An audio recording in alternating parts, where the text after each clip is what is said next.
மனிதர்கள் பயன்படுத்துகிறார்கள். அது நமக்கு வேண்டாம். இப்பொழுது நான் நேரடியாக பேச்சில் கூற உள்ளேன். நம் இலக்கை தெளிவாக்கினால் நம் பாதை புலப்படும் மற்றும் பயணம் சுகப்படும். நம்மை பிரிக்கின்ற சாதிகள் இல்லை, இனி மத பேதங்கள் இல்லை, நாம் அனைவரும் ஒரு தாய் பிள்ளை. கிழிக்கின்ற நாள்காட்டி கிழக்கினில் வழிகூட்டி தட்டி எழுப்பும் உன் தோல் தட்டி. இனி விழுகின்ற மலர் கூட்டம் வெளியெங்கும் மலர் கூட்டும். தமிழில் கிறங்கி வந்தோரை வணங்கி நான் துவங்கி பேசப் போகிறேன் என் உரையை துவங்கி. குடிக்க குடிக்க சுகமாகத்தான் இருக்கும், பின்னர் தான் தெரியும் அதன் வலி என்று.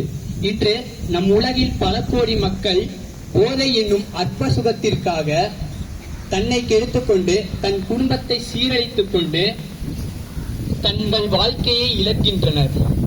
மேலும் இந்த போதை தன் அற்ப சுகத்தை ஏற்படுத்திக் கொண்டு அவர்களை இறக்க வைக்கிறது.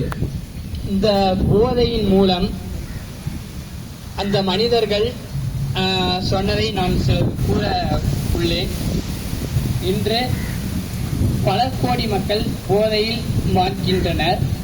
போதை என்பது வாழ்க்கை என்ற பூந்தோட்டம், போதையால் அது போராட்டம். இன்று குடிக்கும் புகை நாளை உனக்கே பகை. பின்